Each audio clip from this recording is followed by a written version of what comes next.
Hello guys, हमारे channel पर आपका स्वागत है। अगर आपको वीडियोस पसंद आ रही हैं तो प्लीज़ लाइक करें, कमेंट करें और शेयर करें। अगर आपने चैनल को अभी तक सब्सक्राइब नहीं किया है तो प्लीज़ चैनल को सब्सक्राइब करें। उसकी बात सुनकर मयूरी ने कहा, हाँ, मुझे तो खुद किसी बैंक लॉकर के बारे में याद नहीं था और उसी बैंक लॉकर में मुझे ये डीएनए रिपोर्ट मिली। मुझे तो खुद के बारे में ही कुछ याद नहीं तो अपनी बेटी के बारे में या उस डीएनए रिपोर्ट के बारे में कहाँ कुछ याद होता। फिर मैं इस रिपोर्ट का सच जानने सुजल के पास गई। सुजल का नाम सुनते ही आहान ने कहा, तुमने मुझे बताया था कि तुम सुजल से मिली थी, तो उसके बाद तुम लंबे समय तक कोमा में चली गई थी, पर फिर तुम्हें होश कब आया? मयूरी ने कहा, बस 8 महीनों पहले ही। उसकी बात सुनकर आहान की भौहें चढ़ गईं, क्योंकि परी के उसकी ज़िंदगी में आए भी 8 महीने हो चुके थे और उसके पास भी बिल्कुल वही डीएनए रिपोर्ट थी जो अब मयूरी के पास थी। बस इन दोनों रिपोर्ट्स में डिफरेंस ये था कि परी की डीएनए रिपोर्ट में ये बताया गया था कि परी आहान की बेटी है। आहान अपने मन में सोचने लगा, आखिर कौन है वो इंसान जो हमारे साथ ये सब कर रहा है और सामने भी नहीं आ रहा? क्या मयूरी की याददाश्त एक हादसा है या फिर कोई सोची समझी साजिश? आहान के दिमाग में ऐसे ना जाने कितने ही सवाल घूम रहे थे, पर जैसे ही उसने मयूरी के परेशान चेहरे को देखा तो उसने खुद को शांत करते हुए कहा, घबराओ नहीं मयूरी, मैं अभी कल ही इन सब के बारे में किसी को पता लगाने को कहता हूँ। इतना कहकर उसने मयूरी को उठाया और बेड पर बैठा दिया। मयूरी उसे कुछ कहने ही वाली थी कि तभी आहान ने उसे कहा, डोंट वरी, मैं कुछ नहीं करूँगा, बस तुम्हारे साथ सोना चाहता हूँ। फिर वो उसे हक करके गहरी नींद में सो गया। मयूरी काफ़ी देर तक उसे हक करे यूं ही देखती रही। जब वो सोकर उठी तो दोपहर हो गई थी। टाइम देख उसने सोचा कि उसे थोड़ी देर तो ऑफिस चले जाना चाहिए, पर आहान तो पहले ही कहीं जाने को तैयार हो चुका था। तभी वो मयूरी के पास आया और बोला, मुझे टाई पहना दो। उसकी बात सुन मयूरी स्माइल करती हुई उसे टाई पहनाने लगी और फिर प्यार से उसके गाल पर एक किस करके बोली, मेरे मिस्टर हैंडसम, आप बिल्कुल रेडी हैं। उसकी बात सुनकर आहान उसे अपनी गहरी काली आंखों से देखता हुआ स्माइल करने लगा। तभी उसने उससे कहा, अच्छा, तुम भी अब जल्दी से रेडी हो जाओ, हमें कहीं जाना है। उसकी बात सुनकर मयूरी भी जल्दी से रेडी हो गई और फिर वो दोनों कार में बैठकर कहीं जाने लगे। पर जब मयूरी ने ऑफिस जाने वाला रास्ता ना देखकर कोई और रास्ता देखा तो उसने हैरानी से कहा, क्या हम ऑफिस नहीं जा रहे? तो फिर हम अभी कहाँ जा रहे हैं? आहान ने उसकी ओर देखकर धीरे से कहा, हम अपनी इंगेजमेंट की ड्रेसेस ट्राई करने जा रहे हैं। आहान रायजादा सूरत का सबसे हैंडसम, रिच और पावरफुल इंसान था, जिसकी इंगेजमेंट करने की बात पूरे शहर में आग की तरह फैल गई थी। हालांकि अभी तक उन्होंने खुद इस बात को पब्लिक नहीं किया था। बा को तो मयूरी पहली नज़र में ही पसंद आने लगी थी, पर अब वो उसे इंगेजमेंट पार्टी में ऑफिशियली सबसे मिलवाना चाहती थी। इंगेजमेंट पार्टी के लिए मीडिया को भी बुलाया गया था। हर किसी को बस इसी का इंतज़ार था। शहर का हर एक इंसान बस ये जानना चाहता था कि आहान रायजादा ने अपने लिए किसे सिलेक्ट किया है और वो लड़की कौन है जिसने आहान रायजादा को अपना बना लिया है। मयूरी अपनी इंगेजमेंट की ड्रेस ट्राई करने जा रही थी, पर अब तक उसे ये नहीं पता था कि वो उन लाखों लड़कियों की दुश्मन बन चुकी थी जो आहान की वाइफ बनने के सपने देखती थी। जल्द ही आहान रायजादा की ब्लैक लग्जरियस कार एक आलीशान मॉल के सामने आकर रुक गई। आहान कार से बाहर आया और मयूरी की तरफ का दरवाज़ा खोलकर उसे हाथ देकर एकदम प्रिंसेस की तरह नीचे उतारा और फिर उसे तुरंत अपनी बाहों में उठा लिया।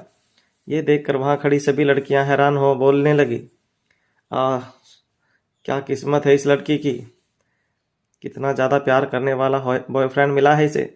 काश मेरा बॉयफ्रेंड भी इतना ही हॉट, हैंडसम और रिच होता। फिर कुछ लोग उनकी फ़ोटोज़ भी लेने लगे, पर तभी बॉडीगार्ड्स ने उन्हें रोक लिया। आहान मयूरी को लेकर मॉल के अंदर वीआईपी लिफ्ट में चला गया। मयूरी ने तो अब तक शर्म से अपना चेहरा ही छिपा लिया था। लिफ्ट में जाते ही वो जल्दी से नीचे उतरी और आहान से बोली, आपने ये सब जानबूझकर किया ना? उसकी बात सुन आहान ने स्माइल करते हुए कहा, हाँ, मैं बाकी सभी लड़कियों को दिखाना चाहता था कि मेरी लाइफ पार्टनर मेरे लिए कितनी स्पेशल है। आखिर अब तो तुमने मेरा प्रपोजल भी एक्सेप्ट कर लिया है और कल ही हमारी इंगेजमेंट भी होने वाली है। इतना फ्लर्ट करने का हक तो बनता है मेरा। उसकी बात सुनकर मयूरी का चेहरा शर्म से लाल हो गया, पर तभी आहान उसके करीब जाकर बोला, पर मयूरी, फ्लर्ट सिर्फ हम दोनों के बीच में होनी चाहिए। अगर तुमने किसी और लड़के को देखा भी तो मैं तुम्हें छोड़ूंगा नहीं। उसकी बात सुनकर मयूरी बस उसे देखती रह गई। कुछ ही देर में वो दोनों एक बड़े से क्लॉथिंग स्टोर में गए उन्हें देखकर कुछ लोग तो हैरानी से आपस में बात भी करने लगे। अहान रायजादा जैसी पर्सनालिटी उनके स्टोर में एक लड़की के साथ आया था। अहान को देखकर वहाँ खड़ी एक सेल्स गर्ल्स उनके पास आई और स्माइल करते हुए बोली, हेलो मिस्टर रायजादा, आपकी बा ने कुछ आउटफिट स्पेशल ऑर्डर पर तैयार करने को कहा था। आपके आउटफिट्स बिल्कुल रेडी हैं, आप प्लीज़ इस तरफ आइए। मयूरी अचानक चलते चलते रुक गई और बोली, मुझे थोड़ी थकावट फील हो रही है, पहले आप ट्राई कर लीजिए। उसकी बात सुनकर अहान परेशान होकर बोला, तुम ठीक हो ना? मैं भी यहीं रुकूं तुम्हारे साथ? मयूरी ने कहा, आप परेशान मत होइए, मैं बस थोड़ी देर यहाँ बैठूंगी तो ठीक हो जाऊंगी, तब तक आप अपना सूट ट्राई कीजिए। उसकी बात सुन अहान चेंजिंग रूम की तरफ चला गया। उसके जाते ही मयूरी के चेहरे पर स्माइल आ गई। वो खुद से बोली, वाह मयूरी, कितनी स्मार्ट है तू, अब तो बिना इस वायडो को बताए चुपके से इसकी फ़ोटोज़ ले सकती है। अब इन्हें फ़ोटोज़ क्लिक करवाना पसंद नहीं है तो ये सब जुगाड़ तो करने ही पड़ेंगे। अरे मेरे मंगेतर बनने वाले हैं, कम से कम इनकी एक फ़ोटो तो मेरे फ़ोन में होनी चाहिए। इनकी एक फ़ोटो तो मुझे अपनी ऑफिस की टेबल पर भी रखनी है ताकि 24 घंटे इन पर नज़र रख सकूं। इतना कहकर वो हंसने लगी और जल्दी से अपने फ़ोन का कैमरा ऑन कर अहान के बाहर आने का वेट करने लगी। पर तभी उसके कानों में पीछे खड़ी सेल्स गर्ल्स की आवाज़ आई, क्या ये वही लड़की है जिसकी अहान रायजादा से इंगेजमेंट होने वाली है? तुम्हें क्या लगता है ये है कौन और कहाँ से आई है? इसका फैमिली बैकग्राउंड क्या है? मैंने सुना है ये स्टार्टिंग में बस एक नर्स थी, फिर बाद में ना जाने कैसे ये शनाया ज्वेलर्स में मैनेजर की पोस्ट तक पहुंच गई। वैसे मैंने ये भी सुना है कि इसकी फैमिली का कोई अता पता नहीं है, ये बस हम लोगों की तरह ही एक आम लड़की है। तुम्हें क्या लगता है, क्या ऐसी लड़की सच में शनाया ज्वेलर्स की और रायजादा मैंसन की मालिक बन सकती है? क्योंकि इसका और मिस्टर अहान रायजादा का फैमिली बैकग्राउंड तो बहुत अलग अलग है, दोनों के बीच कोई मुकाबला ही नहीं है। अरे मैं तो ये तक बता सकती हूँ कि इस लड़की के कपड़े किस ब्रांड के हैं और कितने के हैं। इसके चेहरे के अलावा इसमें कुछ भी अमीरों जैसा नहीं है। सही कहा, इससे अच्छा तो मिस्टर अहान रायजादा गोयनका फैमिली की बड़ी बेटी से शादी कर लेते, कम से कम वो एक रिच फैमिली से तो है। उन लड़कियों को ये नहीं पता था कि मयूरी भी उनके पीछे ही काउच पर बैठी हुई थी। उनकी बातें सुनकर मयूरी को पहले तो बहुत ज़्यादा गुस्सा आया, पर फिर उसके दिमाग में भी यही बात आई, क्या मैं सच में मिस्टर रायजादा के लायक नहीं हूँ? पर अगले ही पल उसने अपना सिर ना में हिलाते हुए अपने मन में कहा, नहीं, किसी को प्यार करने के लिए उसका पैसा या परिवार नहीं देखा जाता। मैं जानती हूँ अहान मुझसे बहुत प्यार करते हैं और वो कभी भी मेरे बारे में ऐसा नहीं सोचेंगे। मैं इन लोगों की बात सुनकर अपने अहान से दूर होने के बारे में कभी सोच नहीं सकती। पर तभी उसने देखा चेंजिंग रूम का दरवाज़ा खुला और अहान एक बहुत ही खूबसूरत से सूट में बाहर आया। इस सूट में वो पहले से भी ज़्यादा हैंडसम लग रहा था। अहान को देखकर तो आज कोई भी लड़की फिदा हो सकती थी। मयूरी कब से अपना फ़ोन लेकर अहान की फ़ोटो लेने के लिए वेट कर रही थी। उसे देखते ही सब कुछ भूल गई। उसका मन तो कर रहा था कि वो जाकर जल्दी से अहान को कस कर गले लगा ले। यही सोचकर वो उसकी तरफ जल्दी से बढ़ी, पर तभी गलती से उसके फ़ोन का बटन दब गया और कैमरा से फ़ोटो खींचने की आवाज़ आई। वो आवाज़ सिर्फ अहान और मयूरी ने ही नहीं बल्कि वहाँ खड़े सभी लोगों ने सुनी थी। तभी अहान ने अपनी आंखें टेढ़ी करते हुए मयूरी से कहा, मयूरी, क्या तुम चुपके से मेरी फ़ोटोज़ क्लिक कर रही थी? उसकी बात सुन के वहाँ खड़ी सेल्स गर्ल्स जो मयूरी के बारे में बातें बना रही थी वो हंसने लगी। उन्हें देखकर ऐसा लग रहा था जैसे वो ये कहना चाहती हो कि मयूरी अहान रायजादा की सिर्फ छिप कर ही फ़ोटोज़ ले सकती है। पर अहान को किसी बात से कोई फ़र्क नहीं पड़ता था। वो मयूरी के पास गया और उसके कान में बोला, मयूरी, अगर तुम्हें मेरी फ़ोटो चाहिए थी तो तुम मुझे वैसे ही बोल देती, शायद तुम्हें मेरी फ़ोटो और मैं इस सूट के बिना ज़्यादा पसंद आए। इतना कहकर उसने धीरे से मयूरी के कान पर किस कर दिया। मयूरी तुरंत शर्मा गई। अगले ही पल अहान ने एक सेल्स गर्ल को इशारा किया ताकि वो गाउन पहनने में मयूरी की हेल्प करे और वो चेंजिंग रूम की तरफ चले गए। उस सेल्स गर्ल्स को मयूरी को आउटफिट के मैचिंग हील्स और बाकी चीज़ें भी देनी थी, पर वो मयूरी को उसका गाउन देने के बाद सब कुछ भूल गई और आराम से दीवार से सटकर अपना फ़ोन चलाने लगी। मयूरी का इंगेजमेंट गाउन काफ़ी हैवी था और वो सेल्स गर्ल्स मयूरी के गाउन की जिप बंद करने में भी उसकी हेल्प नहीं कर रही थी। जब मयूरी ने अपनी आंखें टेढ़ी करके उस सेल्स गर्ल्स को गाउन की जिप बंद करने को कहा तो वो धीरे से बड़बड़ाते हुए बोली, तुम भी तो हमारे जैसी ही हो, तो इतने नखरे क्यों दिखा रही हो? जिप ही तो है, अपने आप बंद नहीं कर सकती। ये उन्हीं सेल्स गर्ल्स में से एक थी जो अभी अभी मयूरी के बारे में बातें बना रही थी, पर जैसे ही मयूरी ने उसे घूर कर देखा वो तुरंत चुप हो गई और उसकी हेल्प करने लगी। ड्रेस हो जाने के बाद वो उसे मैचिंग हील्स दिखाने ले गई। उसने कहा, यहाँ रखे सभी हील्स काफ़ी अच्छे हैं मिस मयूरी, आपको इनमें से कौन सी हील पसंद आई? वो सेल्स गर्ल्स मयूरी को ऐसे देख रही थी जैसे उसे हील्स की अच्छी और बुरी क्वालिटी के बारे में कुछ पता न हो, और उसने उसे जो हील्स दिखाई थी वो भी बहुत ही नॉर्मल और ओल्ड फैशन थी। जब मयूरी ने उसकी बात सुनकर कोई जवाब नहीं दिया तो उसने उसकी तरफ देखते हुए बहुत ही अजीब तरीके से कहा, मिस मयूरी, अगर आपको मेरी बताई हील्स पसंद नहीं आ रही हैं तो आप ये दूसरी साइड में लगी हील्स भी देख सकती हैं। पर मयूरी ने उसे अब भी कुछ रिप्लाई नहीं दिया। वो चारों तरफ रखी हील्स को देखने लगी, फिर एक कांच के बॉक्स की तरफ इशारा करते हुए बोली, मुझे ये हील्स चाहिए। उसकी बात सुन वो सेल्स गर्ल्स हैरान हो गई, क्योंकि मयूरी ने जिन हील्स की तरफ इशारा किया था वो इस स्टोर की सबसे महंगी हील्स थी, जिसे फ़ौरन से सिर्फ स्पेशल ऑर्डर पर ही बनवाया जाता था। वो हील्स बहुत ज़्यादा अट्रैक्टिव लग रही थी। उस सेल्स गर्ल्स के चेहरे का रंग उड़ गया। उसने कहा, ये सेल के लिए नहीं है, आप कोई दूसरा पसंद कर लीजिए। उसकी बात सुन मयूरी ने गुस्से से कहा, अभी तुमने ही कहा था ना कि मैं इनमें से कोई भी हील्स ले सकती हूँ, मुझे वही चाहिए, समझ आई या रिपीट करूँ? उसकी बात सुनकर वो फिर बोली, नहीं, मैंने गलती से कह दिया, आप दूसरी पसंद कर लीजिए। पर मयूरी ने उसकी एक भी बात नहीं सुनी और आगे जाकर वो हील्स पहन ली। फिर किसी रानी की तरह ग्रेसफुली वॉक करते हुए उसके सामने से जाने लगी। मयूरी का परफेक्ट बॉडी शेप उस गाउन को और भी ज़्यादा अट्रैक्टिव बना रहा था। जैसे ही आहान ने उसे देखा, उसकी नज़रें उसी पर रुक गईं। वो बहुत हैरानी से उसे देख रहा था। आहान को उसे ऐसे देखते हुए देखकर मयूरी ने थोड़ा घबराकर उससे कहा, क्या हुआ, मैं अच्छी नहीं लग रही? आहान धीरे से काउच से खड़ा हुआ और मयूरी के करीब जाने लगा। उसने उसके करीब जाकर सबके सामने उसे किस कर दिया। ये देख वहाँ खड़ी सभी सेल्स गर्ल्स तो जैसे जल ही गई थी। वो मन ही मन इस बात के लिए मयूरी को कोस रही थी कि उनकी जैसी आम होने के बावजूद उसे आहान जैसा लड़का कैसे मिल सकता है, पर वो चाहकर भी कुछ कह नहीं सकती थी। तभी वो सेल्स गर्ल्स मयूरी के लिए एक ब्रेसलेट लेकर आई और बोली, मिस मयूरी, आप उनमें से कोई भी चूज़ कर लीजिए। पर मयूरी को उनमें से कोई पसंद नहीं आया। उसने सोचा कि ये सेल्स गर्ल्स ज़रूर उसे नीचा दिखाने के लिए फिर से ये सब कर रही है। उसने आहान की बाजू पकड़कर कहा, आहान, मैं ड्रेस ट्राई करते करते थक गई हूँ, क्यों ना हम ये सब खरीद लें, जो एक्स्ट्रा होंगे वो हम परी को खेलने के लिए दे देंगे। उसकी बात सुन वो सेल्स गर्ल्स हैरानी से सोचने लगी, स्पेशल ऑर्डर पर बनवाए गए इतने सारे ब्रेसलेट्स ये एक साथ लेना चाहती है, बड़े लोग बड़ी बातें। वहीं मयूरी उसके चेहरे के एक्सप्रेशन देखकर खुद से बोली, अब समझ आया मेरा क्लास और स्टेटस क्या है। और हाँ, मेरे आहान के बारे में कभी सोचना भी मत, ये सिर्फ मेरे हैं। तभी वो सेल्स गर्ल्स उसके पास आकर बोली, मिस मयूरी, अगर आप चाहें तो मैं आपकी लेटेस्ट डिज़ाइन चूज़ करने में हेल्प कर सकती हूँ, इतने सारे ब्रेसलेट्स खरीदने का क्या फ़ायदा। वो सेल्स गर्ल्स अभी भी यही सोच रही थी कि इसे लेटेस्ट फैशन की नॉलेज नहीं है, इसलिए एक साथ सभी ले रही है। उसके एक्सप्रेशन देखकर मयूरी को समझ आ गया और उसने स्माइल करते हुए एक ब्रेसलेट की तरफ देखते हुए कहा, ये वाला तो लास्ट सेशन का है।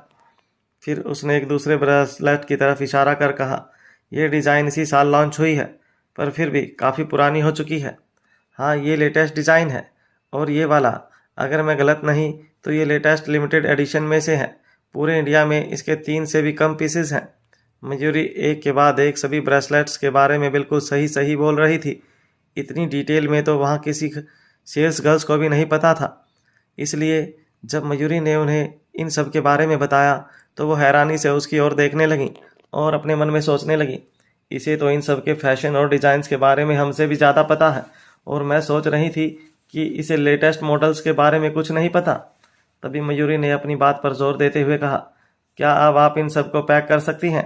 मयूरी की ये बात उन सभी सेल्स गर्ल्स के चेहरे पर एक तमाचे की तरह थी। वहीं आहान उसे ये सब करते देख स्माइल कर रहा था। पैक करवाने के बाद मयूरी ने उसके पास जाकर कहा, आप थोड़ा सा वेट कीजिए, मैं अभी आती हूँ। मयूरी जल्दी से ड्रेस चेंज करके बाहर आ गई। जब वो उस स्टोर से बाहर आ रही थी तभी उसे वहाँ आर्यन दिखा। उसे देख ऐसा लग रहा था जैसे वो यहाँ काफ़ी देर से खड़ा हो और उसने कुछ अजीब देख लिया हो। उसे अचानक अपने सामने देख मयूरी घबरा गई और पीछे मुड़कर देखने लगी कि कहीं आहान तो उसे नहीं देख रहा। फिर थोड़ा रिलैक्स होकर उसने कहा, मिस्टर रायचंद, आप यहाँ? कैसे हैं आप? क्या आप यहाँ शॉपिंग के लिए आए हैं? आर्यन ने उसके सवाल का जवाब देने के बजाय उससे पूछा, क्या आप और मिस्टर रायचंद यहाँ ऑफिस के किसी फंक्शन के लिए ड्रेस ट्राई करने आए थे? उसकी बात सुन मयूरी ने खुश होते हुए कहा, नहीं नहीं, आहान और मैं तो यहाँ अपनी इंगेजमेंट फंक्शन के लिए ड्रेसेस ट्राई करने आए थे। ये सुन आर्यन ने गुस्से से अपनी मुट्ठी कस ली। अगले ही पल उसे मयूरी के हाथ में आहान की पहनाई हुई वो क्वींस रिंग दिखाई दी, जिसे देखकर उसने अपनी नज़रें फेर ली और फिर कहा, मैंने अभी देखा कैसे आपने उन सेल्स गर्ल्स को सबक सिखाया। उसे देखकर ऐसा लग रहा था जैसे वो उनकी इंगेजमेंट वाली बात को इग्नोर कर रहा हो। वो मयूरी को उस वक्त से देख रहा था जब वो उन सेल्स गर्ल्स को सबक सिखा रही थी। उसे देखकर आर्यन को यही फीलिंग आ रही थी कि मयूरी ही उसकी रोशनी है, पर कहीं ना कहीं वो ये चाहता था कि मयूरी उसकी रोशनी ना हो, क्योंकि अगर रोशनी को किसी और से प्यार हो या हो भी जाता तब भी वो अपनी यादों से आर्यन को नहीं भुला सकती थी। पर अब मयूरी तो उसके लिए कुछ फील ही नहीं करती थी। उसे सब अलग लगने लगा था कि शायद मयूरी का सिर्फ चेहरा ही रोशनी से मिलता है, पर वो रोशनी नहीं है। आर्यन ने अपने चेहरे के एक्सप्रेशन छिपाते हुए कहा, मुझे नहीं पता था कि आप फैशन एक्सपर्ट भी हैं। उसकी बात सुन मयूरी ने मजाक करते हुए कहा, ये तो कुछ भी नहीं है, मैं तो एक ही नज़र में सब कुछ याद कर सकती हूँ। मुझे फैशन एक्सपर्ट कहने की जगह आप मेरी अच्छी याददाश्त की तारीफ़ क्यों नहीं करते। इतना कहकर वह मुस्कुरा दी और फिर वॉशरूम की तरफ जाने लगी, पर उसके शब्द आर्यन के दिमाग में गूंज रहे थे। उसने तुरंत मयूरी की कलाई पकड़ ली और कहा, आपने अभी अभी क्या कहा। उसकी आवाज़ में एक अलग ही बेचैनी थी, जैसे वो मयूरी से कुछ जानना चाहता हो। उसे रोशनी की कही बातें याद आने लगी। आर्यन, तुम्हारे लिए तो हर काम करना बहुत ईजी है, पर मैं भी एक नज़र में सब कुछ याद कर सकती हूँ। मुझे स्मार्ट कहने की जगह तुम मेरी अच्छी याददाश्त की तारीफ़ क्यों नहीं करते। आर्यन ने कभी नहीं सोचा था कि उसे ये शब्द फिर से सुनने को मिलेंगे, पर मयूरी के मुंह से ये शब्द सुनकर वो दंग रह गया था। वहीं मयूरी उसका ये रिएक्शन देखकर उसे हैरानी से देख रही थी। उसे कुछ समझ नहीं आ रहा था, वो कहीं खोया हुआ सा लग रहा था। उसने कहा, मिस्टर आर्यन, आप ठीक हैं। ये सुनकर आर्यन ने उसकी कलाई और भी ज़्यादा कसकर पकड़ ली। उसके सामने खड़ी लड़की बिल्कुल वैसी ही लग रही थी जैसे वो उसकी यादों में थी। पर आर्यन को अभी भी एक बात समझ नहीं आ रही थी कि अगर मयूरी ही उसकी रोशनी थी तो उसे पहचान क्यों नहीं पा रही थी। आर्यन उसे बिल्कुल भी याद क्यों नहीं था। तभी मयूरी ने उससे कहा, मुझे वॉशरूम जाना है और आहान भी मेरा वेट कर रहे हैं। अगर कोई और बात ना हो तो मैं अब जाना चाहूँगी। इतना कहकर उसने अपना हाथ छुड़ाया और वहाँ से जाने लगी, पर तभी आर्यन ने उसकी बाजू खींचकर कहा, आपने अपना वादा पूरा किया ना। मयूरी चलते चलते रुक गई और हैरान होकर उसकी ओर देखने लगी। उसे समझ नहीं आ रहा था कि वो किस वादे की बात कर रहा है। आर्यन ने उसकी आंखों में देखते हुए कहा, आपने अभी भी मुझे मेरे उस दिन वाले सवाल का जवाब नहीं दिया। मयूरी तुरंत बोली, मुझे कुछ याद नहीं है। आर्यन ने अब गुस्से से कहा, इससे आपका क्या मतलब है कि आपको याद नहीं है। आर्यन को लग रहा था कि मयूरी जानबूझकर उसके सवालों का जवाब नहीं देना चाहती। उसे परेशान देखकर मयूरी तुरंत समझ गई कि उसे कुछ मिसअंडरस्टैंडिंग हुई है। उसने कहा, कुछ सालों पहले मेरा एक्सीडेंट हुआ था और मैं मरते मरते बची थी। जब मुझे होश आया तो मुझे कुछ भी याद नहीं था। आपने जो भी सवाल उस दिन मुझसे पूछा, मुझे उनके बारे में सच में कुछ भी याद नहीं। उसकी बात सुन आर्यन और भी ज़्यादा हैरान हो गया। उसने दोनों हाथों से मयूरी के कंधे को पकड़ा और अजीब सी खुशी के साथ कहा, तो क्या आप ये कहना चाहती हैं कि आपका एक्सीडेंट हुआ था और आप अपनी याददाश्त खो चुकी हैं। आर्यन को लगा कि शायद उसकी याददाश्त जाने की वजह से उसे उसके बारे में कुछ भी याद नहीं है। उसने उसे जानबूझकर अपनी यादों से नहीं मिटाया। रोशनी भी आर्यन को कभी नहीं भूल सकती थी, पर उस एक्सीडेंट की वजह से वो सब भूल चुकी थी। आर्यन के मन में अब एक उम्मीद की किरण आ गई थी। वो एक के बाद एक उससे सवाल करने लगा, आपका एक्सीडेंट कहाँ हुआ था, आपकी जान किसने बचाई, क्या आपको आपके पास्ट के बारे में कुछ भी याद नहीं। उसकी बात सुनकर मयूरी झल्ला उठी, मिस्टर रायचंद, ये आपको हो क्या गया है, प्लीज़ अभी मुझे जाने दीजिए। इस वक्त मयूरी को ऐसा लग रहा था जैसे आर्यन एक अलग ही इंसान बन चुका हो। उसने उसे धीरे से खुद से दूर धकेला और खुद भी 2 कदम पीछे हट गई। फिर अपने मन में सोचने लगी, आखिर इन्हें हो क्या गया है और मेरी याददाश्त खोने की बात सुनकर ये इतने खुश क्यों लग रहे हैं, जैसे इनकी कोई लॉटरी लग गई हो। दूसरों की प्रॉब्लम सुनकर इन्हें मज़ा आता है क्या। अगर इन्होंने पहले मेरी हेल्प नहीं की होती तो मैं इस वक्त इन्हें कस कर एक तमाचा मार देती। उसके चेहरे के एक्सप्रेशन देखकर आर्यन ने उसे माफ़ी मांगते हुए कहा, आई एम सॉरी, मैं कुछ ज़्यादा ही सरप्राइज्ड हो गया था आपकी बात सुनकर। क्या मैंने आपको डरा दिया। उसे माफ़ी मांगते देखकर मयूरी थोड़ा रिलैक्स होकर बोली, मुझे कुछ भी याद नहीं, मुझे बस इतना पता है कि मैं सुजल को उस हॉस्पिटल के पास मिली थी। इतना कहते कहते मयूरी आर्यन को शक भरी नज़रों से देख रही थी। उसने हैरान होकर आर्यन से कहा, पर आपको मेरा पाठ जानने में इतना इंटरेस्ट क्यों है? पर इससे पहले कि वह उससे कुछ कह पाता, उसने तुरंत अपनी नज़रें मयूरी से हटा ली। उसी वक्त मयूरी की नज़र भी उसे थोड़ा दूर खड़े आहान पर जाकर रुक गई। आहान की आंखों में गुस्सा साफ नजर आ रहा था। ऐसा लग रहा था जैसे उसने अपनी ही होने वाली बीवी को किसी और इंसान के साथ रंगे हाथों पकड़ लिया हो। उसने मयूरी के पास आकर कहा, आप लोग बहुत खुश लग रहे हैं, क्या बात है? आखिर यहाँ किस बारे में बातें हो रही थी? इतना कहकर उसने मयूरी की कमर पकड़ ली, फिर गुस्से भरी नज़रों से उसे देखने लगा। फिर उसने कहा, मैं तो तुम्हें वॉशरूम की तरफ देखने जा रहा था, पर मुझे लगता है मिस्टर रायचंद मुझसे पहले ही यहाँ पहुँच गए। उसकी बात सुनकर मयूरी थोड़ा घबरा कर बोली, नहीं नहीं, यहाँ कुछ भी तो नहीं हो रहा। हम तो बस एक दूसरे को हेलो कह रहे थे। मैं बस अभी आपको ही बुलाने वाली थी कि इतने में आप खुद ही आ गए। अगर आपको मुझ पर यकीन नहीं हो तो आप मिस्टर रायचंद से पूछ सकते हैं। उसकी बात सुनकर आर्यन के चेहरे पर एक स्माइल आ गई। उसने कहा, मैं आप दोनों को और डिस्टर्ब नहीं करूँगा। अच्छा, मैं अब चलता हूँ। इतना कहकर वो जल्दी से वहाँ से चला गया। मयूरी अभी भी उसे जाते हुए देख रही थी और उसके पूछे हुए सवालों के बारे में सोच रही थी। तभी आहान ने उससे कहा, वो जा चुका है, तुम कब तक उसे यहीं खड़ी रहकर ऐसे ही देखना चाहती हो?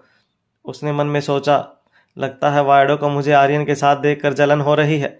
मुझे इसे और नहीं उकसाना चाहिए। वहीं दूसरी तरफ मॉल की लिफ्ट से बाहर आते ही आर्यन ने तुरंत अपने असिस्टेंट को कॉल करके कहा, तुरंत नर्स सुजल के बारे में पता लगाओ। उसने अपने कानों में ब्लूटूथ लगाया हुआ था और उसे बात करते हुए ही कार ड्राइव कर रहा था। कुछ देर बाद उसने फिर से उससे पूछा, क्या तुम्हें उसके बारे में कुछ पता लगा? असिस्टेंट ने बताया, बॉस, मैंने पता लगाया है। सुजल उसी हॉस्पिटल में एज ए नर्स काम करती हैं और वो अभी अभी फ़ौरन से एक सेमिनार भी अटेंड करके आई हैं। उसने आगे कहा, बॉस, सुजल काफ़ी अजीब है। उसे ज़्यादा लोगों से मिलना जुलना पसंद नहीं है और बस मयूरी ही उसकी फ्रेंड है। यह सुनकर आर्यन ने कहा, सुजल जिस हॉस्पिटल में काम करती है, मुझे वहाँ का एड्रेस भेजो। आर्यन को लग रहा था कि सुजल को मयूरी के बारे में सब पता है, इसलिए वो उसे उसके बारे में सब बता सकती है। वो जल्दी से ड्राइव करके उस हॉस्पिटल पहुंच गया। सुजल के बारे में रिसेप्शन पर पहुंचने पर रिसेप्शनिस्ट ने उसे कहा, नर्स सुजल अभी ऑपरेशन थिएटर में है। वो एक ऑपरेशन में सीनियर डॉक्टर्स को असिस्ट कर रही हैं, इसलिए आपको अभी कुछ देर वेट करना होगा। आर्यन ने शांत होते हुए कहा, ऑपरेशन खत्म होने में कितना टाइम लगेगा? बस कुछ देर और। आप लिफ्ट से सेकंड फ्लोर पर चले जाइए और वहाँ से लेफ्ट लीजिए। वहाँ पहुँचकर आप बाहर उनका वेट कर सकते हैं। उसके कहते ही वो तुरंत लिफ्ट लेकर ऊपर चला गया, पर जैसे ही वो लिफ्ट से बाहर निकला, सुजल से टकरा गया, जो अभी अभी बस ऑपरेशन थिएटर से बाहर ही आई थी। वो उसे देखकर हैरान हो गया। आर्यन को उसके असिस्टेंट ने जो इन्फॉर्मेशन दी थी, उसके अकॉर्डिंग उसे काफ़ी अवार्ड्स मिले थे, इसलिए उसे लगा कि सुजल कोई बड़ी एज की लेडी होगी, पर वो तो ज़्यादा उम्र की नहीं थी। उसने इस बात को कंफर्म करते हुए कहा, क्या आप ही मिस सुजल हैं? मैं मयूरी का फ्रेंड हूँ। क्या मैं आपका कुछ टाइम ले सकता हूँ? उसकी बात सुन सुजल ने कहा, चलिए हम कॉमन रूम में बैठकर बात करते हैं। इतना कहकर वो सुजल के पीछे पीछे लिफ्ट में चला गया। उसे शांत देखकर आर्यन ने उसे कहा, मिस सुजल, आपको देखकर ऐसा लग रहा है जैसे आप मुझे जानती हैं। आर्यन ने जब उसे देखा तो उसे लगा कि सुजल उसे याद करने की और पहचानने की कोशिश कर रही हैं। सुजल उसे कुछ कहने लगी, तभी लिफ्ट का दरवाज़ा खुल गया। कॉमन रूम में आकर सुजल ने आहान को पानी का गिलास दिया। फिर वो बैठते हुए बोली, मैंने आपको पहले भी देखा है। उसकी बात सुन आर्यन हैरान होकर उसे देखने लगा और याद करने की कोशिश करने लगा कि वो कब मिले थे।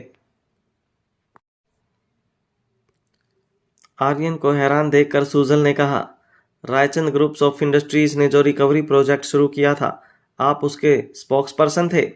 भले ही Raichand group of industries India में कुछ टाइम पहले ही अपना बिजनेस सेटअप करने आई थी, पर इंडिया के बाहर रायचंद ग्रुप्स ऑफ इंडस्ट्रीज ने बहुत से चैरिटी के काम किए थे, जिसकी वजह से उनका बहुत नाम था। सुजल जिस रिकवरी प्रोजेक्ट की बात कर रही थी, वो प्रोजेक्ट उन्हीं का था, जिसमें उन लोगों की हेल्प की गई थी जो अपनी फैमिली से बिछड़ गए थे या फिर बेसहारा हो गए थे, और इसी प्रोजेक्ट में सुजल भी हेल्प कर रही थी। उसकी बात सुन आर्यन ने कहा, मुझे पता है आप मयूरी के फ्रेंड हैं।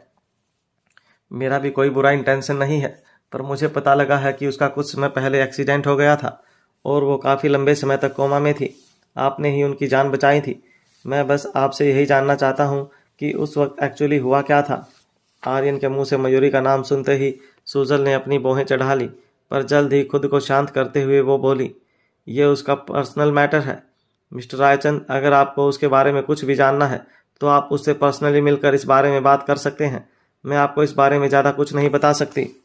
उसकी बात सुन आर्यन ने कहा, yes I can understand miss Sujal and trust me, मैं भी उनके पर्सनल मैटर में इंटरफियर नहीं करना चाहता। बस मुझे ये जानना है कि जब आपने उनकी जान बचाई थी तो वो किस हालत में थी? क्या उस वक्त उन्होंने कोई स्पेशल रिंग पहन रखी थी? इतना कहकर उसने अपने फ़ोन में सुजल को वो क्वींस रिंग दिखाई। उसे देखकर सुजल ने कहा, नहीं, ये बहुत स्पेशल रिंग है। अगर मैंने इसे देखा होता तो मैं इसे कभी नहीं भूलती। और जब मयूरी मुझे मिली थी उस वक्त उसके शरीर पर चोट के अलावा और कुछ नहीं था। तभी उसे रियलाइज़ हुआ कि उसने कुछ ज़्यादा ही बोल दिया। फिर वो बोलते बोलते चुप हो गई। उसकी बात सुन आर्यन ने हैरानी से कहा, क्या सच में उसे बहुत बुरी तरह चोट लगी थी? उसे क्या हुआ था और वो आपको कहाँ मिली थी? आर्यन परेशान होकर एक के बाद एक सवाल कर रहा था। उसे इस तरह परेशान देखकर सुजल हैरान होकर बोली, ये रिंग अब मयूरी के पास है। अगर आपको कुछ भी जानना है तो आप उसी से बात कीजिए, मैं आपकी इसमें कोई हेल्प नहीं कर सकती। सुजल को देखकर ऐसा लग रहा था जैसे वो आर्यन को यहाँ से भगाना चाहती थी। उसे अपने पेशेंट्स के अलावा और किसी से ज़्यादा बात करना पसंद नहीं था। उसने आर्यन से बात इसलिए की थी क्योंकि वो उनके रिकवरी प्रोजेक्ट से जुड़ी हुई थी, वरना मयूरी के बारे में इतने सवाल पूछने पर तो कब का उसे यहाँ से भगा देती। उसकी बात सुन आर्यन ने उसे थैंक यू कहा और वो वहाँ से निकल गया। जब उसके असिस्टेंट ने उसे बाहर आता देखा तो उसने उसके पास जाकर कहा, सर, क्या आपको कुछ पता चला? मैंने सुना है वो बहुत गुस्सैल है। उसने आन राजादा के आदमियों के पूछने पर भी उन्हें कुछ नहीं बताया। सूजल बस एक नर्स थी, पर फिर भी वो रायजादा फैमिली से नहीं डरती थी। पता नहीं उसमें सच में इतनी हिम्मत थी या उसके पीछे कोई और वजह थी। जैसे ही आर्यन ने उसकी बात सुनी उसकी आंखें टेढ़ी हो गई। पता नहीं क्यों, पर आर्यन को भी ऐसे लगता था जैसे वो उसके इवेंट के अलावा भी कहीं तो मिल चुका है। क्योंकि अगर वो दोनों किसी इवेंट में मिले होते तो ज़्यादा से ज़्यादा कुछ सेकंड्स या मिनट्स के लिए मिले होते, पर इतनी सी देर में किसी को इतनी अच्छी तरह नहीं जाना जा सकता था। कुछ सोचकर आर्यन ने अपने असिस्टेंट से कहा, ये सुजल कोई नॉर्मल लड़की नहीं लगती। मुझे लगता है इसे कुछ तो पता है। तुम किसी को उस पर नज़र रखने को कहो। यह सुनकर असिस्टेंट ने तुरंत कहा, यस सर। आर्यन ने उससे पूछा, रिंग के बारे में इन्वेस्टिगेशन कहाँ तक पहुँची? क्वींस रिंग पहले रोशनी के पास थी, तो अगर ये पता लग जाता कि रिंग पहले कहाँ मिली थी तो रोशनी के बारे में भी जानना इजी हो जाता। उस दिन भी आर्यन चैरिटी ऑक्शन में इसलिए ही गया था ताकि वह उस रिंग के रियल ओनर से मिल सके। वहीं उसका ये सवाल सुनकर असिस्टेंट ने कहा, मैंने चैरिटी के ऑक्शन ऑर्गेनाइजर से बात करके उस रिंग के ओनर को ढूंढ लिया है, पर उसे ठीक से नहीं मालूम कि उसे वो रिंग कहाँ मिली थी। उसकी बात सुन आर्यन ने गुस्से में कहा, क्या मतलब है तुम्हारा? ठीक से बताओ। अगर उसे कुछ पता नहीं है तो उसके पास वो रिंग कहाँ से आई? असिस्टेंट ने घबराते हुए उसके कान में कुछ कहा, जिसे सुन आर्यन के चेहरे के एक्सप्रेशन ही बदल गए। उसने अपने मन में कहा, रोशनी की रिंग ऐसी जगह पर कैसे हो सकती है? उसकी आंखों में गुस्सा था। उसने कहा, तुम्हें एड्रेस मिल गया? असिस्टेंट ने उसे वार्न करते हुए कहा, सर, ऐसी जगह पर अच्छे बुरे सब तरह के लोग आते हैं, आपके लिए वहाँ जाना रिस्की हो सकता है। पर जब आर्यन ने उसे घूर कर देखा तो उसने उसे एड्रेस बता दिया और दोनों उस एड्रेस के लिए निकल गए। वहीं राजादा मैंसन में मयूरी इस वक्त काउच पर बैठी थी और अपना शॉपिंग किया हुआ सामान देख रही थी। मयूरी अपनी चीज़ें देखने में इतना बिजी हो गई थी कि भूल ही गई थी कि उसके आसपास कोई और भी है।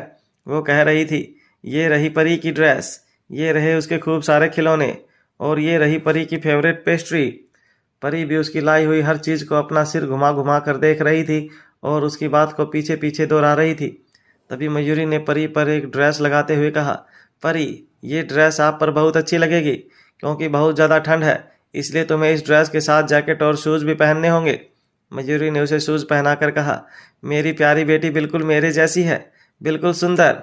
हम दोनों तो जो भी पहन लें हम पर वही अच्छा लगने लगता है। वहीं जब पास ही खड़े आहान ने यह देखा कि मयूरी ने उसके लिए कुछ भी नहीं खरीदा है तो गुस्से से उसका पारा चढ़ गया। वो उसके पास जाकर बोला, मयूरी, क्या तुम्हें याद है कि तुम्हारा एक फिनांस भी है? उसकी बात सुन मयूरी हैरान होकर उसकी ओर देखने लगी। आहान ने सामान की तरफ इशारा करते हुए उसे बच्चों की तरफ कहा, मुझे पता है पिछले 1 घंटे से तुमने मुझे देखा तक नहीं है। क्या मेरी यहाँ कोई जगह नहीं है? और क्या तुमने मेरे लिए कुछ भी नहीं लिया? मयूरी ने उसे ऊपर से नीचे देखते हुए कहा, आहान, आप ठीक तो हैं? आपको अपनी ही बेटी से कैसे जलन हो सकती है? फिर उसने परी के शॉक्स उसकी ओर फेंकते हुए और मजाक करते हुए कहा, ये लीजिए, ये आपके लिए है। पर जब उसने आहान को नाराज देखा तो उसने परी को उसकी गोद में देते हुए कहा, परी चलो जल्दी से अब अपने डैडी को मनाओ। उसकी बात सुनकर परी आहान को हक करते हुए बोली, डैडी, मैं और प्यारी मम्मी दोनों आपसे बहुत प्यार करते हैं। उसकी प्यारी सी बात सुनकर आहान का गुस्सा गायब हो गया और उसने कसकर परी को गले लगा लिया। मयूरी भी उन दोनों को इतना प्यार करते देखकर खड़े खड़े मुस्कुरा रही थी। तभी आहान की नज़र मयूरी के खूबसूरत चेहरे पर जाकर रुक गई और उसने परी को काउच पर बैठाकर मयूरी के पास जाते हुए कहा, मयूरी, इंगेजमेंट छोड़ो, चलो डायरेक्ट शादी कर लेते हैं। उसकी ये बात सुनकर मयूरी उसे देखती रह गई। उसने अपने मन में वो शब्द फिर से दोहराए, डायरेक्ट शादी कर लेते हैं। फिर उसने अपने हाथ में पकड़ी हुई परी की कैप को आहान के सिर पर रखते हुए कहा, आपको क्या लगता है एक प्रिंसेस से शादी करना इतना इजी है? अभी मेरी उम्र ही क्या हुई है? अगर मैंने आपकी बात मानकर आपसे शादी कर ली तो मेरा तो बहुत नुकसान हो जाएगा। उसने आगे कहा, हम इंगेजमेंट करने के बाद 2 या 3 साल ऐसे ही बिना शादी किए रहेंगे। फिर आपका परफॉर्मेंस देखने के बाद ही मैं ये डिसाइड करूंगी कि मुझे आपसे शादी करनी चाहिए या नहीं। और अगर आपने मेरे साथ कुछ भी गलत किया तो मैं अपने साथ परी को लेकर अपने घर चली जाऊंगी। इतना कहकर उसने एक नौकर को शॉपिंग का सारा सामान परी के रूम में रखने को कहा और फिर खुद भी परी को लेकर वहां से जाने लगी। वहीं आहान परी की कैप लिए लिविंग रूम में ही खड़ा रह गया। उसने अपने मन में सोचा, क्या मयूरी मेरी शिकायत कर रही थी या मुझे डरा रही थी? मुझ जैसे हैंडसम और सक्सेसफुल इंसान की रेपुटेशन क्या मार्केट में इतनी गिर गई है कि मुझे शादी करने के लिए 2-3 साल का वेट करना पड़ेगा? ये सब सोचते हुए आहान ने एक नौकर से कहा, क्या बा ने एंगेजमेंट की तैयारियां पूरी कर ली? उसने जवाब में कहा, नहीं। ये सुन आहान ने अपनी भौहें चढ़ाते हुए कहा, तुमने उन्हें फिर ये याद क्यों नहीं दिलाया? इस पर नौकर ने कहा, वो बा ने पूछा कि आप और मिस मयूरी शादी कब करना चाहते हैं। तो उसकी बात सुनकर आहान ने स्माइल करते हुए कहा, बा घर में सबसे बड़ी हैं, वो जैसा कहेंगी हम वैसा ही करेंगे। उसकी बात सुनकर नौकर अपने मन में सोचने लगा, मैं आपकी सारी बात समझ रहा हूँ सर, बा तो खुद आपकी शादी मयूरी से जल्द करवाना चाहती हैं। इतना सोचकर नौकर वहां से चला गया। उसके जाने के बाद आहान के पास वर्धन का कॉल आया। उसने उसे मीटिंग से रिलेटेड कुछ बताया और आहान को तुरंत ऑफिस के लिए निकलना पड़ा। वहीं रूम में आकर मयूरी परी को लेकर रेस्ट करने लगी थी, पर तभी उसके पास सुजल का कॉल आ गया। उसका कॉल देख मयूरी ने जल्दी से कॉल उठा लिया। वो मजाक करते हुए उससे बोली, ऐसा तो बहुत कम होता है जब तुम मुझे खुद से कॉल करती हो। तो मिस सुजल, क्या आज तुम बिजी नहीं हो? फिर उसने फोन को परी के कान पर लगाते हुए कहा, परी बेटा, इन आंटी ने ही तुम्हारी मम्मा की जान बचाई थी। उसकी बात सुन सुजल हैरान हो गई। उसने तुरंत कहा, क्या आहान को पता चल गया है कि तुम ही परी की मॉम हो? मयूरी ने खुश होकर कहा, हाँ। ये सुन सुजल बोली, उनका कैसा रिएक्शन था? क्या उन्होंने तुम्हारी बात पर यकीन कर लिया? मैंने उन्हें बताने की कोशिश की, पर वो हर बार मेरी बात को मजाक में ही ले रहे थे। फिर न जाने कैसे उनके हाथ वो रिपोर्ट लग गई। फिर क्या उन्हें यकीन करना ही पड़ा। शुरू में थोड़ा नाराज हुए, पर फिर इतने खुश हुए कि क्या बताऊं। उसकी बात सुनकर सुजल हंसने लगी। मयूरी बता ही ऐसे रही थी। उसे हंसता देख मयूरी ने भी मजाक करते हुए कहा, सुजल, ये तुम ही हो ना? तुम हंस कैसे सकती हो? भूलो मत, तुम कभी नहीं हंसने वाली सुजल हो। मुझे तो लगता है आज तुम्हारी जगह मुझसे तुम्हारा कोई भूत बात कर रहा है। देखो, आज मैंने उसे भी हंसा दिया। मयूरी बेस्टम बेस्ट छे, समझाई छे के रिपीट करो। उसके ये कहते ही दोनों हंसने लगे। फिर सुजल ने कहा, अच्छा, आज मैं लीव पर हूँ, मेरे साथ शॉपिंग करने चलोगी? ये सुनकर मयूरी ने कहा, हाँ, मैं परी को सुलाकर आती हूँ। कुछ ही देर में मयूरी ने परी को सुला दिया। फिर उसने परी के प्यारे से चेहरे की तरफ देखते हुए कहा, परी, तुम्हारी मॉम भी तो कितनी सुंदर है, पर तुम्हारा चेहरा सिर्फ तुम्हारे डैडी के से ही क्यों मिलता है?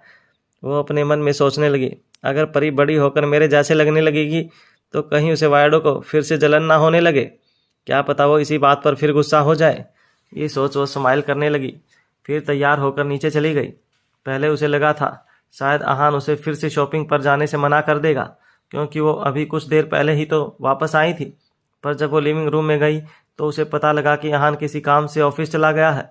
ये जानकर मयूरी भी जल्दी से सुजल के बताए मॉल के लिए निकल गई।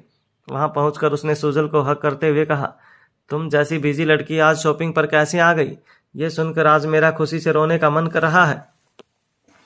उसकी नौटंकी देख सूजल ने कहा, अच्छा अच्छा, अब ज़्यादा ड्रामा मत करो। अगर तुम्हारे फिनांस ने तुम्हें और मुझे हक करते हुए देख लिया तो जेलिस होने लगेगा।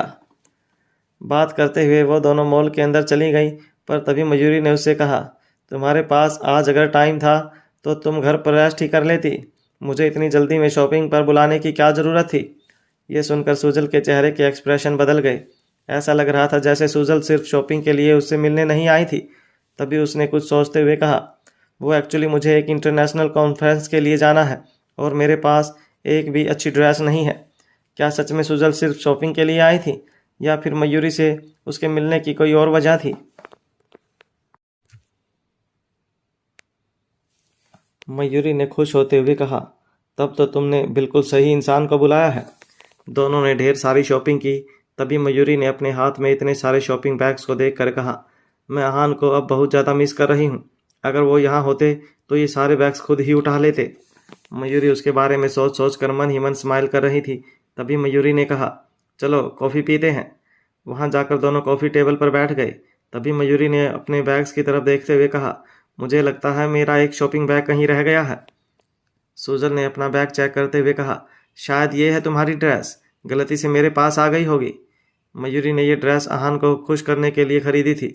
उसने सोचा था कि अगर आहान उसे इस ड्रेस में देखेगा तो वो बहुत खुश हो जाएगा।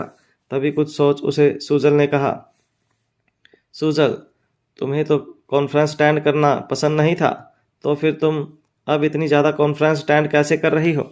इस पर सूजल ने कहा, इन कॉन्फ्रेंस में ट्रीटमेंट के नए तरीके और मेडिकल वर्ल्ड के बारे में बहुत सी बातें बताई जाती हैं और साथ ही सर्जरी में काम में आने वाली नई थेरेपी के बारे में भी बताया जाता है, इसलिए मैं वहाँ जाने लगी हूँ। तभी उसकी नज़र मयूरी के हाथ में पहनी हुई उस रिंग पर गई। उसे देख उसे कुछ याद आया और उसने कहा, क्या तुम और आर्यन रायचंद एक दूसरे को जानते हो। उसका ये सवाल सुन मयूरी ने कहा, हाँ, उसने मुझे एक बार किडनैप होने से भी बचाया था। इसके अलावा भी उसने मेरी हेल्प की थी। उसने इधर उधर देखा और फिर कहा, पर पता नहीं क्यों ये आर्यन रायचंद मुझे बहुत अजीब लगता है। तुम्हें पता है, वो आज सुबह भी मुझसे यहाँ टकरा गया था और जब मैं उसे पता लगा कि मेरी याददाश्त चली गई है तो अचानक ही बहुत खुश हो गया और मुझसे बहुत सारे सवाल पूछने लगा। वो बार बार मुझसे मेरे पास्ट के बारे में पूछ रहा था। मुझे समझ नहीं आ रहा आखिर उसके दिमाग में चल क्या रहा है। उसकी बात सुन सूजल उसे कुछ कहने ही वाली थी, पर अचानक उसने खुद को रोक दिया। मयूरी का ध्यान उस ओर नहीं था। वो अभी भी लगातार बोले जा रही थी, कभी कभी तो मुझे लगता है कि आर्यन रायचंद मुझे पसंद करने लगा है। उसकी बात सुन सूजल खुद को रोक नहीं पाई और बोली, एक्चुअली आज वो मुझसे भी मिलने आया था। उसकी बात सुन मयूरी दंग रह गई। क्या? पर वो आगे कुछ बोल पाती उससे पहले ही सूजल ने उससे कहा, उसने ज़रूर तुमसे कुछ तो सुना है, पर उसे उन बातों पर यकीन नहीं है। तभी शायद वो मुझसे सच जानने के लिए आया था। पर तुम टेंशन मत लो, मैंने उसे कुछ नहीं बताया। उसकी बात सुन मयूरी अपने मन में सोचने लगी, आखिर ये आर्यन मेरे बारे में क्या जानना चाहता है। क्या सच में वो मुझे पसंद करता है? कहीं वो मुझे इम्प्रेस तो नहीं करना चाहता। सूजल ने उसके चेहरे की ओर देखते हुए कहा, मयूरी, क्या तुम अपनी इस लाइफ से खुश हो? तुमने मुझे बताया था कि हाँ, तुम्हारे साथ बहुत खुश है और बहुत अच्छे से रहता है, पर क्या तुमने कभी सोचा है कि तुम इतनी जल्दी उसके करीब कैसे आ गई? उसकी बात सुन मयूरी अपने मन में सोचने लगी, ये कैसा सवाल है। मैं उनसे प्यार करती हूँ इसलिए उनके करीब गई। मयूरी आहान से इतना ज़्यादा प्यार करती थी कि उसे दूर जाने के ख्याल से भी उसका दिल कांप जाता था। जबकि आर्यन रायचंद, उसके दिमाग में आज पहली बार आर्यन का ख्याल आया था। उसे उसकी सारी बातें याद आने लगी, कैसे उसने उसकी उन गुंडों से जान बचाई, कैसे वो हर वक्त उसे इम्प्रेस करने की कोशिश करता है। मयूरी उसे कुछ कहने ही वाली थी कि तभी सूजन ने उसे बीच में ही रोक दिया और उसका हाथ पकड़कर बोली, मयूरी, मेरी बात ध्यान से सुनो, इस आर्यन रायचंद से दूर रहो। उसकी बात सुन मयूरी हैरानी से उसकी ओर देखने लगी। वो उसे पहली बार इस तरह बात करते हुए देख रही थी। उसे समझ नहीं आ रहा था कि उसके मन में आर्यन को लेकर इतनी नफरत क्यों है, जबकि वो तो उसे ठीक से जानती भी नहीं थी। सूजल को खुद इस वक्त अपनी बातों पर हैरानी हो रही थी।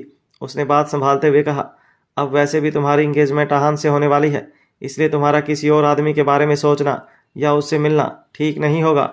और वैसे भी Richard groups of Raichand group of industries तो शनाया ज्वेलर्स की बिजनेस राइवल्स हैं। अगर मीडिया को इस बारे में जरा भी भनक लग गई तो बहुत बड़ी मिसअंडरस्टैंडिंग हो सकती है। मयूरी को भी अब सुजल की बात सही लग रही थी। वो उसे कहने ही वाली थी कि वो आगे से इस बात का पूरा ध्यान रखेंगी, पर तभी उसका फ़ोन रिंग करने लगा। कॉल आहान का था। उसके फ़ोन उठाते ही आहान ने कहा, तुम कहाँ हो? ये सवाल सुन मयूरी के चेहरे पर स्माइल आ गई। उसने कहा, मैं मॉल के पास हूँ। मैंने अभी फिर से बहुत सारी शॉपिंग की है, पर मैं इतने सारे शॉपिंग बैग्स उठा ही नहीं पा रही।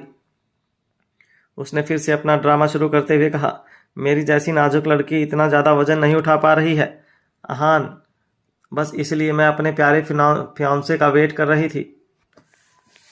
सुजल उसका ये अंदाज देखकर हैरान थी। वही मयूरी की बात सुन आहान ने कहा, तुम जहाँ हो वहीं रहना, मैं अभी तुम्हें लेने आ रहा हूँ। इतना कहकर वो फ़ोन कट करने लगा, पर तभी मयूरी ने उससे कहा, क्या आपका काम हो गया? अगर आप अभी भी बिजी हैं तो मेरे लिए परेशान मत होइएगा, मैं टैक्सी लेकर घर आ जाऊंगी। आहान उसका ये ड्रामा अच्छे से समझ रहा था।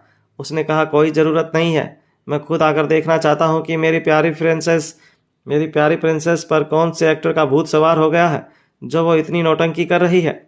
उसकी बात सुन मयूरी खिलखिलाकर हंसने लगी और आहान के ख्यालों में खो गई। मयूरी को ऐसे देख सुजल ने परेशान होकर कहा, अगर प्यार करने पर किसी लड़की का हाल तुम्हारे जैसा होता है तो मैं तो अपनी पूरी लाइफ सिंगल ही रहना पसंद करूंगी। मयूरी ने अपने ख्यालों में खोए हुए ही कहा, यही तो प्यार है। वहीं सुजल ने कहा, यह प्यार नहीं बस दिखावा है। तब तो थोड़ा सा दिखावा करने में भी क्या बुराई है। तुम्हें क्या पता जब किसी पर दिल आता है तो कैसा फील होता है। तुम जानती भी हो, दो लोग जब एक दूसरे को प्यार करते हैं तो उसका क्या मतलब होता है। एक पल रुक कर उसने आगे कहा, जब दो लोग प्यार करते हैं ना तो वो हर काम साथ में करना पसंद करते हैं, लाइक साथ में खाना, मूवी देखना और शॉपिंग बैग्स उठाना। मैंने उन्हें यहाँ आने के लिए कोई ज़बरदस्ती नहीं की, बस मैं उनसे अभी मिलना चाहती थी, इसलिए मैंने उनके सामने ये थोड़ा सा ड्रामा कर दिया। मुझे सच में उनकी बहुत याद आ रही है। अब तुम्हारा तो कोई बॉयफ्रेंड है नहीं, वरना तुम्हें भी पता होता कि अपने प्यार से एक पल के लिए भी दूर रहने का मतलब क्या होता है। उसकी प्यार भरी बातें सुनते सुजल थक गई। उसने कहा, अच्छा बाबा अब चुप हो जाओ। इस पर मयूरी ने उससे कहा, सुजल सारे दिन पेशेंट्स को देखने से कुछ नहीं मिलने वाला, कुछ देर हॉस्पिटल से बाहर निकल कर तुम भी अपने लिए कोई लड़का देख लो। उसकी बात सुन सुजल उसे हैरानी से देखने लगी। उसे ऐसे देख मयूरी ने उसे फिर से कहा, अब मुझे ऐसे क्या देख रही हो? क्या तुमने कभी नहीं सोचा कि तुम्हारी शादी हो और प्यारे प्यारे बच्चे हों? सच कहूँ तो तुम बिल्कुल किसी सन्यासी की तरह रहती हो, जिसे इन सब से कोई लेना देना ही नहीं है। अगर तुम जैसी नर्स यही सोचने लग गई तो इस दुनिया के बहुत से लड़के बैचलर ही रह जाएंगे। इतना कहकर मयूरी उसके गालों को प्यार से खींचने लगी। उसने आगे कहा, अब मुझे ही देख लो, मैं एक बार मर के पी जिंदा फिर से हो गई और मैंने अपना प्यार, सच्चा प्यार भी ढूंढ लिया। और देखो मैं अब अपनी नई ज़िंदगी में कितनी खुश हूँ। सच में सुजल, मैं अपने आहान के साथ बहुत खुश हूँ। उसकी बात सुन सुजल ने कहा, हाँ मयूरी, अब तुम्हें पूरी तरह अपनी इस नई ज़िंदगी पर ध्यान देना चाहिए। अच्छा वहाँ देखो, तुम्हारा फियोंसे आ गया है। मयूरी ने तुरंत विंडो से बाहर देखा। आहान को कार से निकलते देख उसकी आंखें चमक गईं। वो बिल पे करके जल्दी से सुजल के साथ बाहर आ गई। उसे देख आहान ने सारे शॉपिंग बैग्स उससे ले लिए और उसके सिर पर प्यार से हाथ फेरते हुए उसे अपनी बाहों में खींच लिया। फिर उसने धीरे से मयूरी से कहा, तुमने क्या खरीदा? मयूरी ने स्माइल करते हुए कहा, वो तो सीक्रेट है, मैं वापस चलकर आपको सरप्राइज देना चाहती हूँ। उसकी बात सुन आहान के चेहरे पर स्माइल आ गई। तभी सुजल ने उससे कहा, अच्छा तुम लोग एंजॉय करो, मैं तुम्हें डिस्टर्ब नहीं करूँगी। इतना कहकर वो वहाँ से टैक्सी लेकर चली गई। मयूरी उसे जाते हुए देखती रही और फिर बोली, पता नहीं सुजल को कब और कैसा लड़का पसंद आएगा। मयूरी की बात सुन आहान भी सुजल को जाते देखने लगा। सुजल ने मयूरी की जान बचाई थी, वो उसके बारे में अच्छे से अच्छा ही सोचती थी, इसलिए आहान को मयूरी के उसे मिलने से कोई प्रॉब्लम नहीं थी। तभी मयूरी ने आहान से कहा, आप यहाँ आ गए, अब ऑफिस में अगर कोई ज़रूरी काम आ गया तो वर्धन और बाबू भाई सब संभाल लेंगे, तुम टेंशन मत लो। और फिर मैं कहीं भी रहूँ, काम से दूर नहीं होता। फिर वो दोनों कार में बैठ गए, पर काफ़ी देर बैठे रहने के बाद भी आहान ने उसे कुछ नहीं कहा।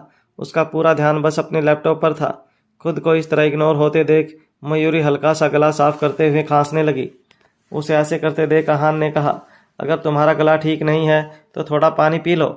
इतना कहकर वो फिर से अपने लैपटॉप पे काम करने लगा।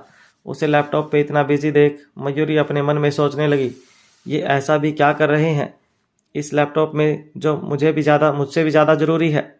मयूरी खुद को रोक नहीं पाई और अगले ही पल उसके करीब जाकर उसके लैपटॉप में ओपन ईमेल पढ़ने लगी। उसमें कुछ लोगों के नामों की लिस्ट थी। उसे ऐसे देख आहान ने उसकी आंखों में देखते हुए कहा, यह हमारी इंगेजमेंट पार्टी की गेस्ट लिस्ट है। उसकी बात सुन मयूरी का चेहरा शर्म से लाल हो गया और उसने आहान को कसकर गले लगा लिया। उसे अभी भी यकीन नहीं हो रहा था कि आहान उसकी इंगेजमेंट की अनाउंसमेंट करने वाला था। उसने कहा, आहान मुझे चोटी काटिए, कहीं मैं सपना तो नहीं देख रही। नहीं रुकिए, क्यों ना मैं आपको ही चोटी काट लूँ। इतना कहकर उसने तुरंत आहान की उंगली पर जोर से काट लिया। आउच! मयूरी ने सच में आहान को काट लिया था। उसे ऐसे देख मयूरी ने स्माइल करते हुए कहा, अरे ये तो सच में सच है। पहले तो आहान को मयूरी पर गुस्सा आया, पर जब उसकी आंखें उससे मिली तो उसका सारा गुस्सा गायब हो गया। उसने अपने मन में कहा, झल्ली, मुझे इसे प्रपोज किए इतना टाइम हो गया, अब इंगेजमेंट के लिए इतनी हैरानी वाली बात क्या थी।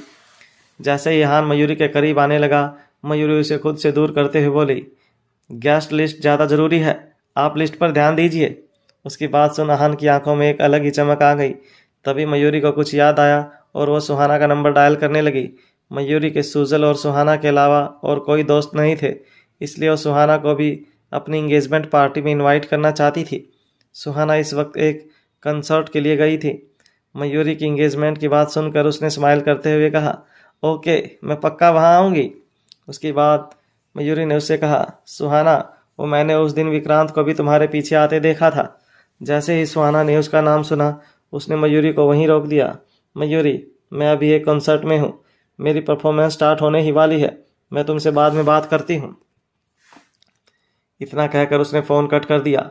सुहाना के लिए उसकी फैमिली ने वियान रघुवंशी के बाद अक्षत नाम का एक और लड़का देखा था, जिससे मिलने ही वो यहाँ आई थी। पर वहाँ भी विक्रांत ने अक्षत की धुलाई कर दी। जब सुहाना ने विक्रांत को अक्षत को मारते देखा तो वो वहाँ से गुस्से में अपने होटल की तरफ चली गई।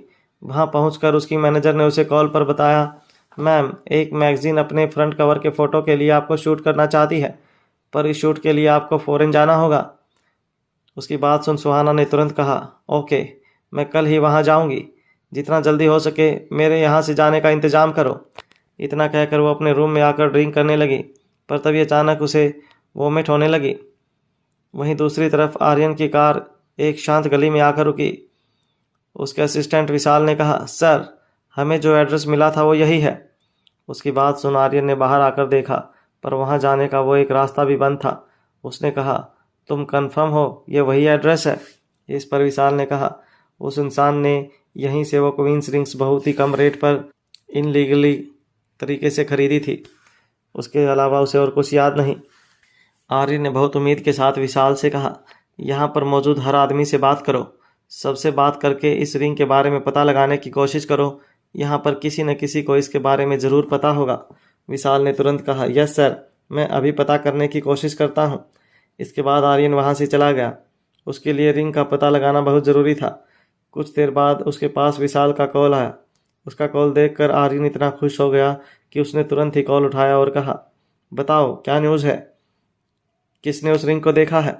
विशाल ने कहा, यहाँ पर कोई है जिसने उस रिंग को देखा है और वो आपको कुछ बताना भी चाहता है। आर्यन ने कहा, अगर ऐसा है तो उसे तुरंत मेरे पास लेकर आओ।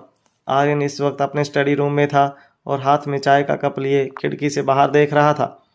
जब से उसने मयूरी को देखा था तब से उसके दिमाग में एक ही सवाल था कि अगर मयूरी ही उसकी रोशनी हुई तो।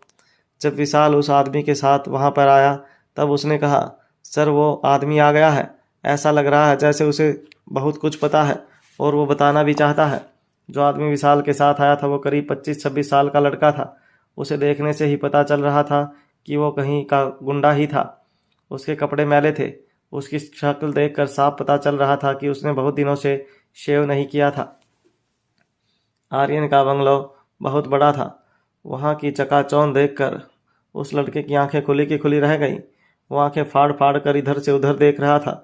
उसने आज से पहले ऐसा घर कभी नहीं देखा था। जब उसने आर्यन को देखा तो उसने कहा, सर, मैं ही वो लड़का हूँ जिसने उस अंगूठी को पहले भी देखा है। इतना बोलने के बाद वो चुप हो गया और लार टपकते हुए आर्यन को देखने लगा। आगे की कोई भी जानकारी देने से पहले वो लड़का आर्यन से पैसे चाहता था। आर्यन को उसकी आंखों में लालच साफ नजर आ रहा था।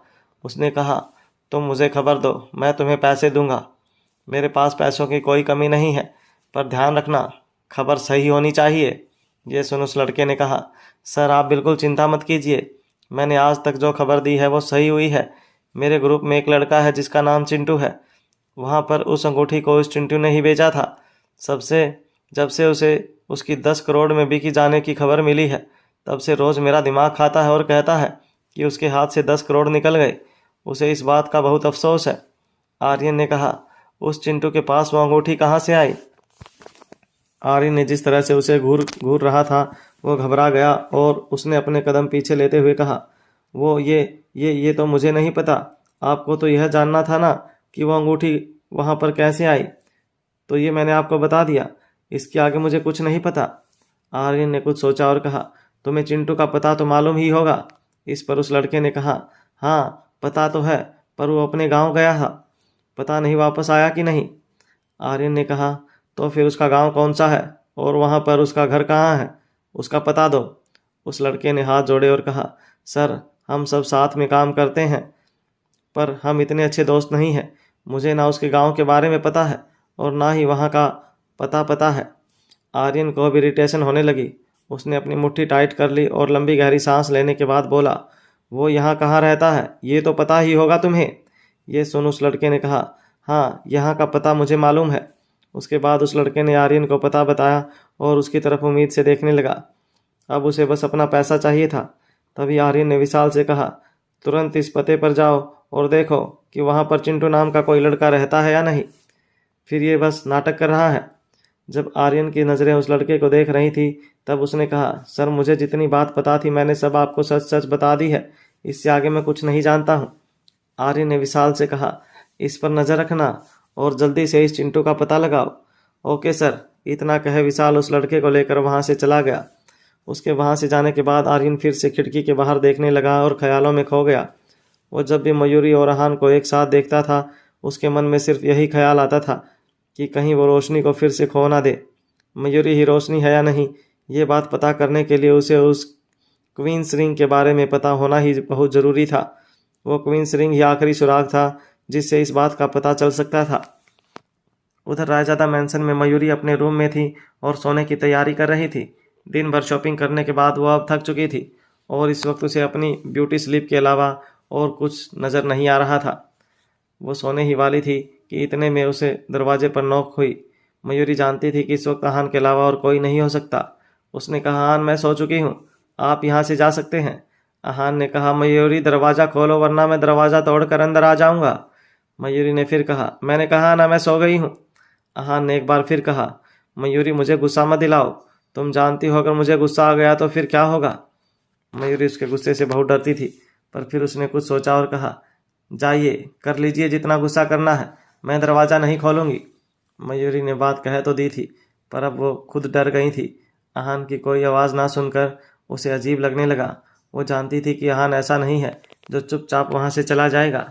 मयूरी दरवाजे के पास आई और उसने कान लगाकर सुनने की कोशिश की, पर उसे कुछ सुनाई नहीं दिया।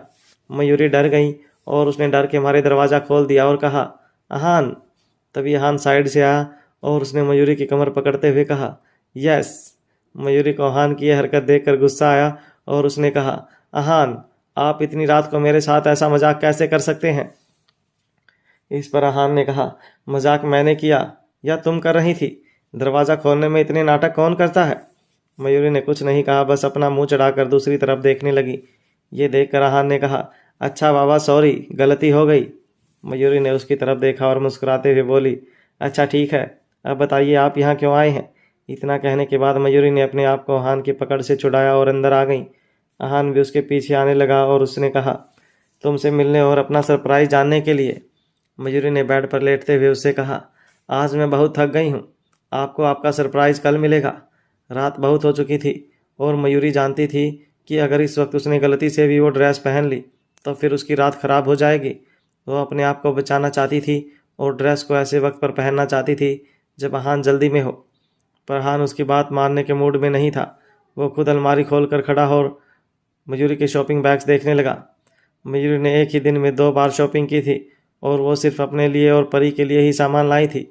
उसमें आहान के लिए कुछ नहीं था, तो फिर उसके लिए कैसा सरप्राइज हो सकता था।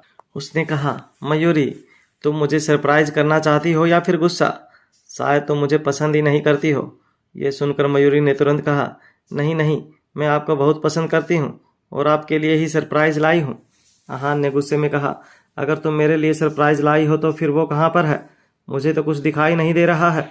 मयूरी ने कहा, आप सब सामान के पीछे देखिए, वहाँ पर एक रेड ड्रेस है, वो ही आपका सरप्राइज है, पर मैं वो आपको कल पहनकर दिखाऊंगी। यह सुनकर आहान मयूरी को घूरने लगा। उसने कहा, रेड ड्रेस? उसके बाद वो अलमारी में पीछे देखने लगा। जैसे ही उसे वो ड्रेस मिली और उसने उसे देखा, उसकी आंखों में चमक आ गई। वो ड्रेस बहुत ही सुंदर और हॉट थी और आहान जानता था कि इस ड्रेस में मयूरी बहुत ज़्यादा सुंदर लगेगी। उसने तुरंत कहा, मयूरी तुम्हें यह ड्रेस मुझे अभी पहनकर दिखानी पड़ेगी। नहीं, मैं बहुत थक गई हूँ, मुझ में ऐसा करने की बिल्कुल हिम्मत नहीं है, मैं इसे कल ज़रूर पहनूंगी। मयूरी इस बात के लिए मना करना चाहती थी, पर आहान उसकी बात सुनने के मूड में नहीं था।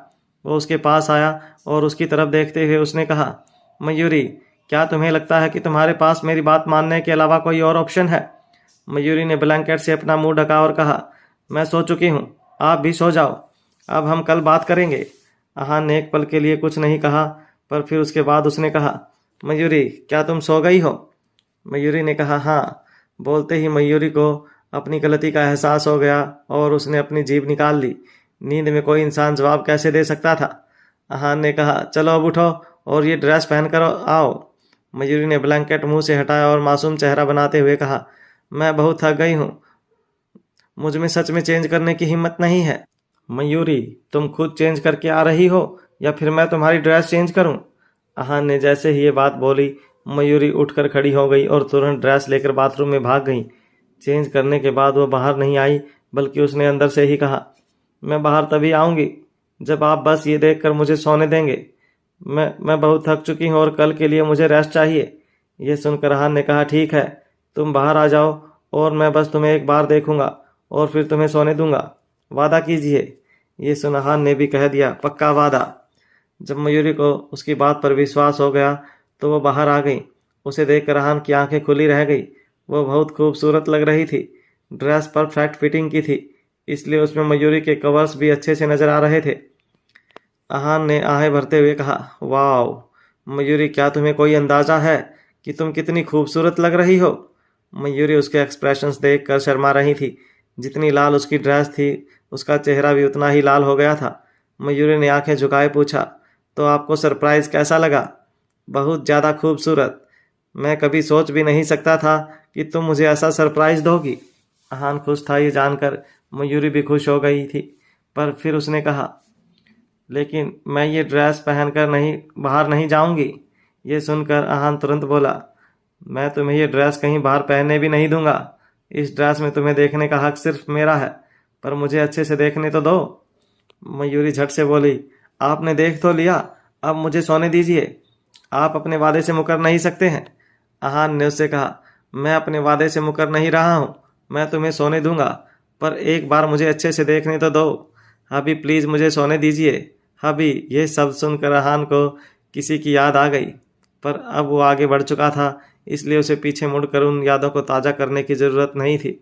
मयूरी उसे खुश करने के लिए अपनी खूबसूरत ड्रेस में उसके सामने खड़ी थी, तो अगर वो अपना अतीत याद करके उदास हो जाता तो मयूरी का दिल टूट जाता, और आहान ऐसा नहीं करना चाहता था।